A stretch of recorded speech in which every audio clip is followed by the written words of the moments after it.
Hey guys, welcome back to yet another interesting video of How Logical. And in this video, I'm going to talk about can we download Microsoft Authenticator into our PC, especially for Windows 10. So without any further ado, let's dive right into this exciting video. Now talking about Microsoft Authenticator, now let's find out if we can download Microsoft Authenticator or not. Now in order to know, just simply search for download Microsoft Authenticator app for Windows 10. Now, as you can see here, you will get a link to download Microsoft Authenticator.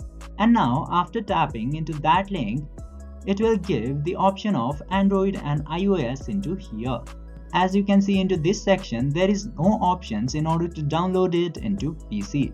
Is there no option to download your Microsoft Authenticator into your PC? Actually, no.